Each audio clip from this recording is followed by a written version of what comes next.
Hello, Sterling family. Here is a thought for the week.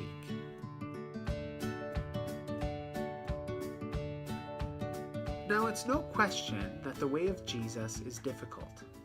In fact, we could say that it's impossible, and we cannot do it without the help of the Holy Spirit guiding us and transforming us and giving us the strength to live out the way that Jesus has called us to live. Now, one of those things that Jesus has called us to live is to love our neighbor. In fact, in Mark chapter 12, when Jesus is asked what the most important commandment is, he says, love the Lord your God with all your heart and with all your soul and with all your mind and with all your strength. And the second is like this, love your neighbor as yourself. Now, there were some religious leaders, experts in Jesus' day, who were trying to look for loopholes and trying to figure out, well, how do we actually define neighbor?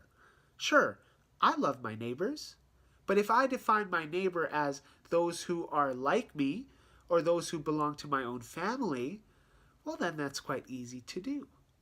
You see, there's a kind of natural love that occurs between people who actually like each other, who want to spend time with each other.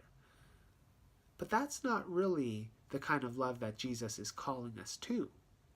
And so when Jesus replies to some religious experts in Luke chapter 10, he tells them the story of the Good Samaritan. And by doing so, he answers the question of who is my neighbor. And what happened there is that the religious world of Jesus' day was turned completely upside down. Because by telling the story of the Good Samaritan, Jesus defined neighbor as everybody, including our enemies. How radical and upside down and difficult it is to love those people who we don't naturally like. The people who we consider are other. The people who may even have tried to hurt us or hurt our families. The people who don't think like us and who frustrate us.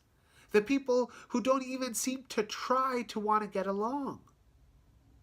These are the people that Jesus has called us to love. Bruxy Cavey, in his book, The End of Religion, has said that Jesus knows that if we define neighbor only as those who are similar to us, then we will never stretch ourselves to love beyond those whom it is natural to love.